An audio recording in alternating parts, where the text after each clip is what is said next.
Selamat siang, bertemu kembali dengan saya, Dr. Sadatun Abdullah, dalam topik ekstraksi DNA dengan menggunakan metode phenolchloroform sebetulnya dengan bahan pembantu yaitu CTAB, dan memang dia lebih banyak dikenal sebagai metode CTAB. Nah, sekarang kita akan lihat satu persatu bahan-bahan yang nanti atau reagen-reagen akan dibutuhkan selama proses ekstraksi DNA. Yang pertama adalah larutan PCI atau phenolchloroform isoamil alkohol. Nah, kemudian ada larutan CIA. Larutan CIA ini adalah kloroform dan isoamil alkohol dengan konsentrasi tertentu ya, yang sudah ditetapkan sebelumnya. Kemudian yang selanjutnya yang kita butuhkan itu adalah biasanya elution buffer yang berisi buffer tris dan CTAB di situ. Oke. Nah, prinsip dari isolasi DNA dengan menggunakan metode phenolchloroform ini sebetulnya sederhana, yaitu lisis dari sel yang atau jaringan tisu di situ yang nantinya akan menghancurkan struktur protein sehingga menyebabkan asam nukleat itu dapat dilepaskan dari nukleus ya atau inti sel. Nah, lisis ini prinsipnya pada metode phenolchloroform ini dapat dibantu oleh beberapa bahan.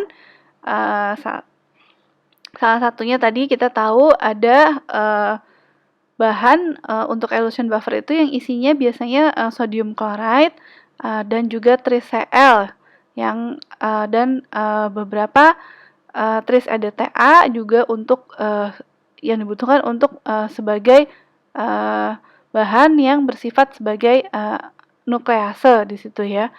Nah, kemudian bahan yang paling penting adalah menggunakan CTAB. Di sini kita menggunakan CTAB 2% untuk daging ikan berdasarkan penelitian kami sebelumnya. 2% ini konsentrasi 2%, CTAB 2% cukup untuk mendisrupsi membran sel dan juga pelapis atau envelope dari nuklear ya. Jadi lapisan nuklear itu dibungkus oleh envelope, nah envelope-nya itu bisa disrupsi dengan menggunakan CTAB 2% yang nantinya sel dapat terbuka dan pastinya akan merilis DNA di situ. Oke, nah sekarang kita akan masuk pada tahapan yang pertama, yaitu setelah kita melakukan penimbangan terhadap sampel sejumlah 0,1 sampai 0,5 gram, maka kita dapat melakukan penggerusan atau penghalusan. Nah, sini kita sudah menggunakan micropastel ya untuk dihaluskan. Nah, kemudian ditambahkan larutan 500 mikroliter CTAB 2% yang sudah dicampur tadi dengan tris, EDTA dan sebagainya yang berfungsi sebagai elution buffer, dan juga langsung ditambahkan proteinase K di sini. Nah, kenapa kita menambahkan proteinase K? Nah, proteinase K di sini fungsinya adalah setelah tadi cell wall to disruption, terjadi penghancuran dinding sel, kemudian juga envelope dari nukleus. Nah, tapi DNA itu masih dibungkus dengan sangat rapat oleh protein histon, sehingga proteinase K di sini berfungsi untuk melepaskan ikatan-ikatan daripada histon sehingga dapat melepaskan DNA juga setelahnya. Ya, jadi hidrolisis ikatan histon, maka DNA yang tadi terbungkus oleh histon dapat terlepas sehingga bisa kita ekstraksi atau isolasi. Nah, kemudian dilakukan inkubasi tadi selama 2 jam. Sentrifugasi, maka kita akan lanjutkan pada tahapan selanjutnya, yaitu tahapan presipitasi. Nah, pada tahapan presipitasi ini tabung yang tadi sudah kita sentrifugasi, kemudian kita ambil supernatannya, kita pindahkan ke dalam tabung yang baru. Nah, nanti microchip yang baru itulah yang akan kita gunakan untuk proses tahapan presipitasi selanjutnya. Oke. Nah, pada tahapan presipitasi ini dilakukan penambahan larutan fenol kloroform isoamil alkohol, di mana fenol kloroform ini dia memiliki fungsi sendiri-sendiri ya. Jadi fenol itu nanti akan mendisosiasi protein dari DNA, kloroform itu sendiri akan mendenaturasi protein dan lipid, sehingga juga akan mempermudah pemisahan antara fase organik maupun fase yang larut dalam air aqueous. Nah, kemudian isoamil alkohol ini juga digunakan sebagai tambahan agar tidak terjadi terbentuk busa ya. Jadi busa itu kan biasanya pada saat protein ya. Nah, diendapkan, itu dia dibantu dengan isoamil alkohol.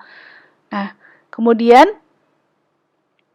proses presipitasi ini nantinya akan dilakukan dengan etanol dingin atau isopropanol. Nah, oke. Nah, proses selanjutnya setelah ditambahkan 500 mikroliter PCI dan dihomogenisasi selama 5 menit, maka kembali dilakukan sentrifugasi. Di sini bisa dilihat sentrifugasi kembali 13.000 rpm kecepatannya, waktunya 5 menit, dan nanti supernatannya kita buang. Nanti kita lihat hasilnya seperti apa setelah dipresipitasi ya. Bisa terlihat terjadi pemisahan fase aqueous dan fase organik. Nah, di sini kita akan ambil bagian yang atas ya. Nah, bagian yang atas ini kita ambil, kita pindahkan ke tabung yang baru lagi. Nah, nanti kita setelah kita pindahkan juga harus hati-hati. Jadi jangan sampai tercampur antara fase organik dan fase aqueous ya. Nah, kemudian fase larutan ini kita buang, kita ambil fase organik yang ada di atas. Nah, kita tambahkan 400 mikroliter larutan kloroform isoamil alkohol ya di sini ya. Dan setelahnya dilakukan sentrifugasi 13.000 rpm 5 menit, diulang sebanyak 2 kali ya proses ini ya. Oke.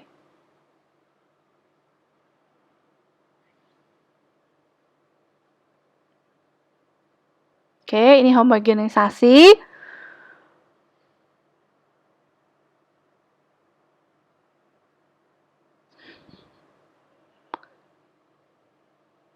Homogenisasi pada video ini dilakukan dengan menggunakan vortex.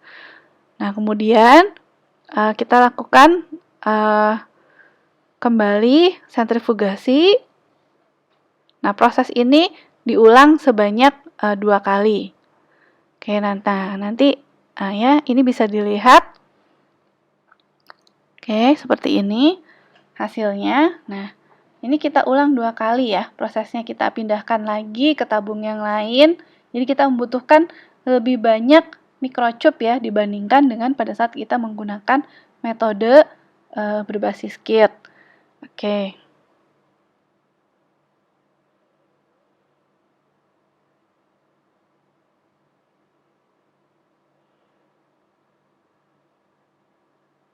Nah, proses pemindahan ke microchip baru sudah selesai. Oke. Nah, kemudian dilakukan homogenisasi, yaitu sama seperti proses yang sebelumnya, diulang 2 kali.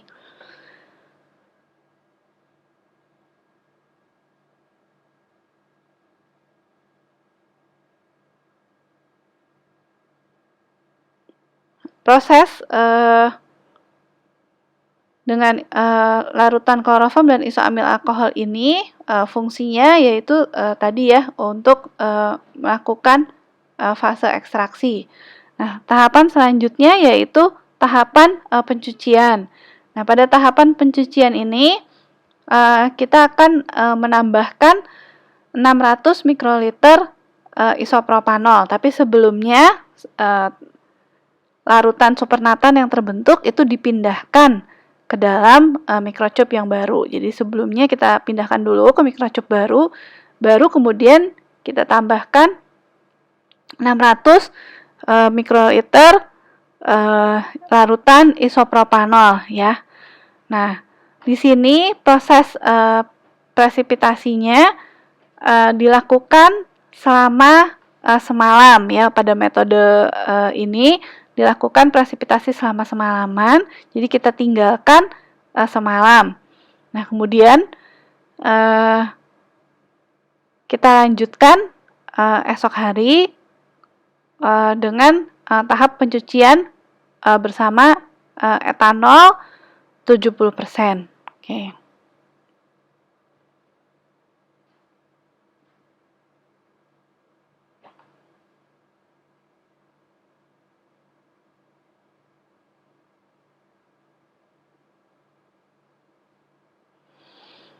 Jadi fungsi dari ini ya, kita taruh di dalam kulkas, kemudian kita tinggalkan semalam.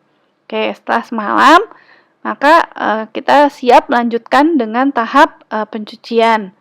Nah, jadi sudah kita presipitasi selama semalaman, maka kita sekarang lanjut ke proses pencucian. Nah, prinsip dari presipitasi dengan menggunakan alkohol ini karena DNA itu tidak larut dalam alkohol dan dia akan terpisah ya dalam bentuk solution, dan juga alkohol itu juga bisa sebagai pencuci terhadap garam-garam residu yang tertinggal di situ. Oke. Nah, kemudian karena DNA tadi tidak larut, maka kita bisa membuang bahan-bahan yang larut dalam etanol ya. Di sini dilakukan proses pembuangan ya, pembuangan supernatan. Jadi yang pelet yang mengendap di bawahnya itu adalah pelet DNA ya. Nah, di sini harus hati-hati sekali pada saat melakukan pembuangan supernatan setelah dilakukan presipitasi semalam. Karena kalau peletnya sampai jatuh ke dalam tempat pembuangan cairan, maka kita tidak akan peroleh DNA. Nah, kemudian setelahnya kita melakukan proses pencucian, yaitu menambahkan 500 mikroliter etanol 70%, dan kemudian dilakukan sentrifugasi dengan kecepatan maksimal 13.000 rpm selama 10 menit, dan dilakukan pembuangan supernatan.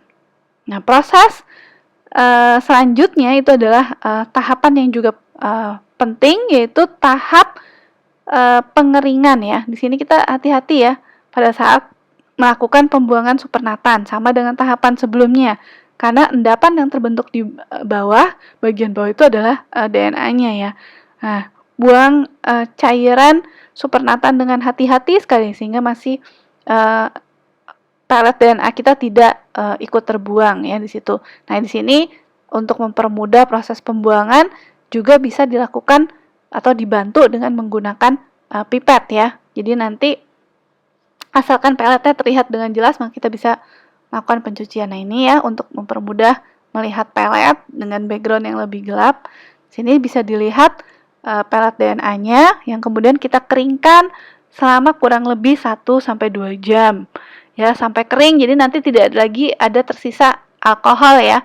Nah, terakhir adalah tahapan resuspensi ya, atau melarutkan kembali pelet DNA tadi. Nah, kita bisa menggunakan buffer TE ya. Kalau ada koleksi di lab, kita menggunakan buffer TE, tapi juga banyak orang yang menggunakan nuclease free water untuk melarutkan DNA. Nah, karena ada beberapa alasan, termasuk misalnya pada saat tahapan selanjutnya setelah isolasi DNA. Jadi isolasi DNA kan biasanya merupakan tahapan awal. Tahapan-tahapan proses selanjutnya dari proses molecular biology ini mungkin membutuhkan syarat tertentu, yaitu tidak boleh dilarutkan dalam TE buffer, karena untuk optimasi PCR nanti akan sangat berpengaruh apabila kita melarutkannya dalam buffer TE ya, karena kita tahu kalau dalam master make PCR kita membutuhkan ion Mg untuk optimasi. Nah, di sini adalah tahap resuspensi. Nah, jadi pelet DNA tadi kita larutkan dengan buffer TE karena kita di sini hanya akan menggunakannya untuk tahapan selanjutnya. Baik, demikian kita sudah memperoleh ekstrak DNA-nya, kemudian kita bisa simpan ekstrak DNA kita pada suhu -20. Terima kasih.